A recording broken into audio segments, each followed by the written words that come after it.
Prosseguindo no estudo do arrebatamento da igreja, na Escatologia Bíblica 2, o capítulo 6 do nosso material didático, quando será o arrebatamento da igreja? É uma interrogação. Bom, literalmente ninguém saberá com precisão, né, o dia e a hora, quando acontecerá. Mateus 24, versículo 3 diz: E estando assentado no Monte das Oliveiras, chegaram-se a ele os seus discípulos em particular, dizendo: Dize-nos quando serão estas coisas, e que sinal haverá da tua vinda e do fim do mundo.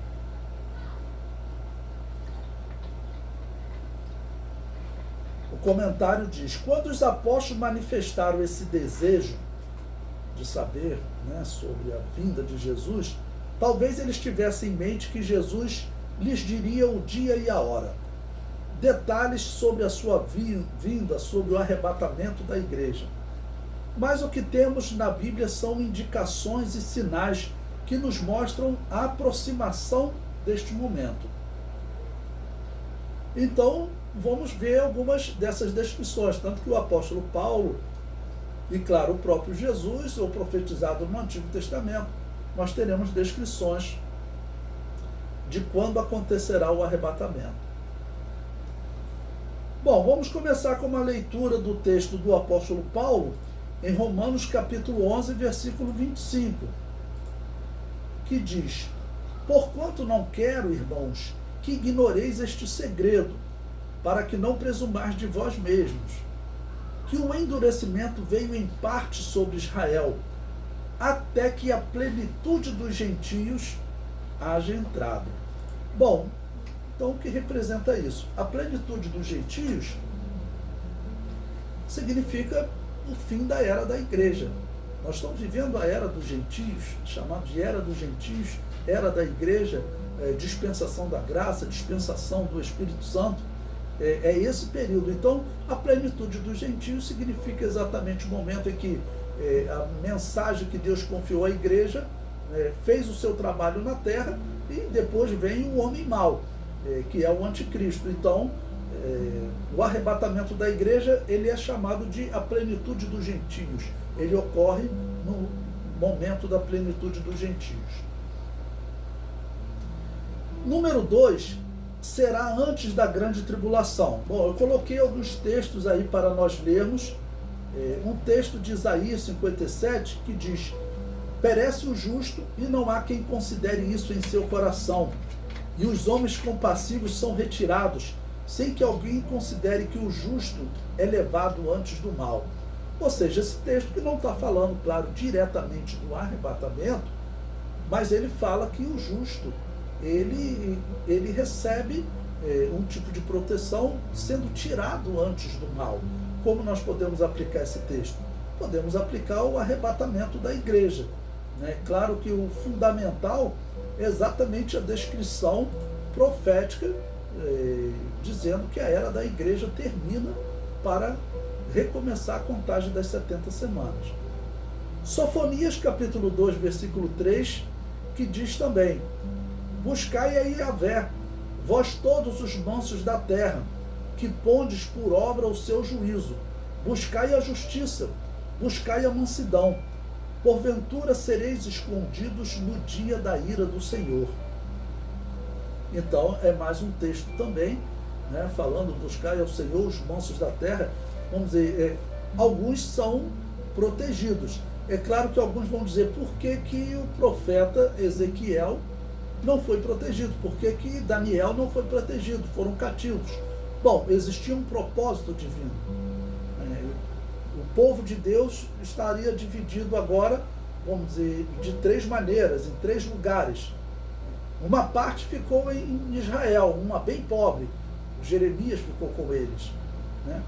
Uma parte foi para a Babilônia, mas ficou vivendo entre os pobres, no trabalho braçal, entre eles Ezequiel. Outra parte foi levada para a Babilônia e ia viver entre os nobres. Daniel estava entre eles. Então Deus tinha representante nas 3 áreas, ok? Jeremias, Daniel e Ezequiel. Isaías capítulo 26, versículo 20. Bom, Isaías já viveu bem antes do sofrimento do cativeiro, né? Mas ele diz o seguinte: vai, povo meu, entre nos teus quartos e feche as tuas portas sobre ti. Esconde-te só por um momento, até que passe a ira.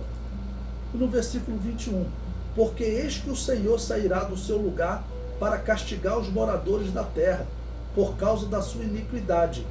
E a terra descobrirá o seu sangue, e não encobrirá mais aqueles que foram mortos. Esse texto está descrevendo o quê? Esse texto ele parece estar descrevendo a grande tribulação. Esse momento que o Senhor sai, né, para punir, e diz que haverão muitos mortos. Esse momento é a grande tribulação. Esse momento ainda não aconteceu na história da humanidade. Deus não livrou Israel das nações, por exemplo, romana, nação grega, os medo-persas, os babilônios. Deus não livrou. Então, Deus ainda vai sair do seu lugar. E pela descrição ali, isso ocorre na grande tribulação. Número 3. Será após uma multiplicação da iniquidade. Então, Mateus capítulo 24, versículo 12, né, Jesus Cristo diz que nesses últimos dias, como foi nos dias anteriores ao dilúvio, né, haverá uma multiplicação da iniquidade. E aí, falando até para os cristãos, o amor de muitos esfriará. Então, essa multiplicação da iniquidade é o que nós estamos vendo nos dias atuais. Hoje nós estamos vivendo um momento que é um momento assim, realmente que está sendo preparado o caminho para o anticristo. O que está acontecendo no mundo hoje, em especial no Brasil, é que não existe lei. De repente, homens que sabidamente são traficantes perigosíssimos, eles são soltos assim pelas maiores autoridades jurídicas do Brasil. Mas, pastor, o que tem a ver esses homens da lei com o anticristo? É porque o apóstolo Paulo, ele dá um nome ao anticristo. Homem sem lei, anombos em grego, sem lei. Então, o anticristo é profetizado pelo apóstolo Paulo como sendo um homem que passa por cima das leis. O que está acontecendo no mundo hoje? A pandemia está sendo usada como uma justificativa. E nós sabemos que o comunismo, que na verdade quando nós falamos de comunismo, o problema é o que está por trás dele, é o ateísmo. Os cristãos não têm nada pessoal contra o comunismo. Se eles quisessem viver naquele sistema comunista, podem viver à vontade, né? Desde que o cristão tenha liberdade para pregar o evangelho. Mas o problema é que no comunismo não tem essa liberdade por causa do ateísmo. Então o que está por trás do comunismo é o ateísmo. Esse é o problema. Então quando eu vejo notícias de que o comunismo, através da China, está investindo alto na Argentina, na África e também no Brasil, tudo indica que eles estão fazendo isso, né? Existem notícias que na década de 60 a China ajudou para tentar colocar o comunismo no Brasil. Não conseguiu, graças a Deus, né? Mas os comunistas, eles sabem que o Brasil ele vai ter uma importância fundamental por causa do solo e da quantidade de água doce, né? Água potável que existe aqui nessa terra. E o mundo em breve vai estar brigando por causa dessa água. E sem contar outras coisas que dizem que existe aqui no Brasil, minérios como o nióbio, que é a maior reserva do mundo e é um minério que no futuro ele será assim de uma importância muito grande para a riqueza das nações. Então, agora com essa autorização que a China tem para comprar 1/4 de um município, 25% de uma cidade, a China pode comprar, o Congresso Nacional autorizou isso em 15 de dezembro de 2020. Tem quase 6 meses. Né? Então, nós sabemos para onde o mundo está caminhando, né?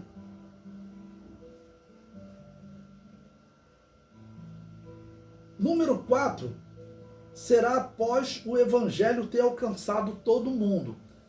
Essa aqui é uma questão bem delicada. Vocês vão ouvir intérpretes considerando que essa profecia ainda não se cumpriu. Vamos ler esse texto para nós podermos esclarecer a vocês. Eu já comentei sobre esse texto quando nós falamos do sermão profético, mas vamos detalhar novamente. E este evangelho do reino será pregado em todo o mundo, em testemunho a todas as gentes, e então virá o fim. Bom, como alguns interpretam esse texto? Interpretam que todas as gentes seria indivíduo por indivíduo. Então, enquanto o evangelho não alcançar todos os indivíduos, Jesus não pode voltar, até por uma questão de justiça. O indivíduo, para ser julgado, precisa ouvir o evangelho. Isso não é verdade. Em primeiro lugar, nós sabemos que muitos povos que viviam aqui no Brasil, antes do evangelho chegar aqui nas Américas, né? Ele morreu sem ouvir o evangelho. Ele vai ter um julgamento especial, o apóstolo Paulo diz. Assim pode acontecer no mundo hoje. Pode ter pessoas, nós sabemos que existe aqui no Brasil pessoas que nunca ouviram falar de Jesus. Existem grupos chamados indígenas, nativos, que nunca tiveram contato, eles dizem, com a civilização, com o homem branco. Eu estava trabalhando no estado do Pará há cerca de 20 anos, e lá tinha o PA-TV, o jornal regional, como tem aqui no Rio de Janeiro, o RJ-TV, e eu vi uma reportagem local sobre o estado do Pará, dizendo que existiam cerca de 20 grupos indígenas, como eles falam, nativos no estado do Pará, que nunca tiveram contato com o homem branco.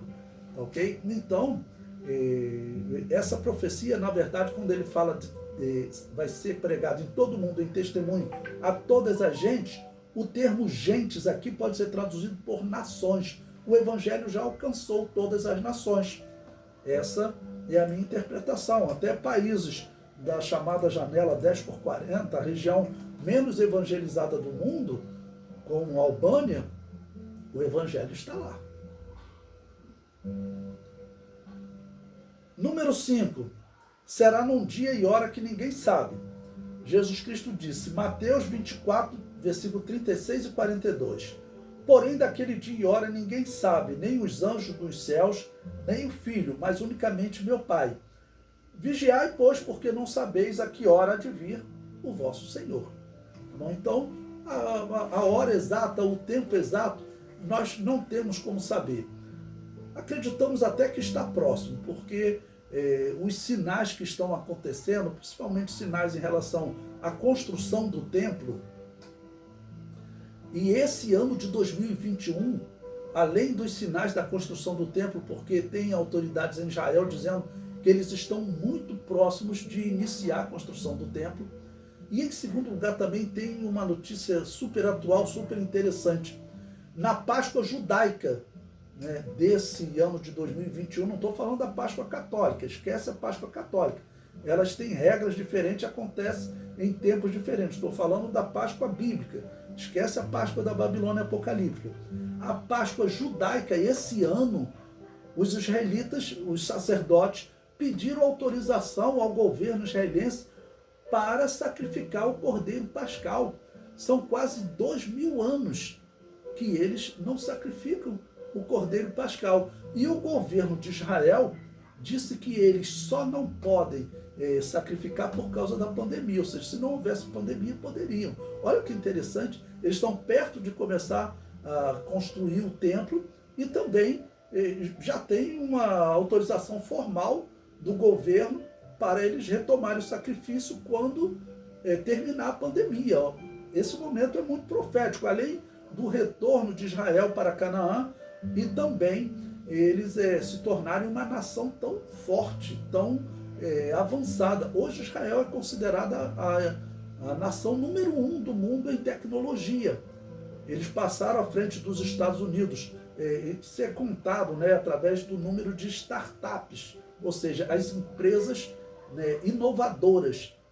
Qual o país do mundo que tem mais startups, ou seja, empresas que criam ideias novas, inteligência avançada? Israel é o número 1 do mundo.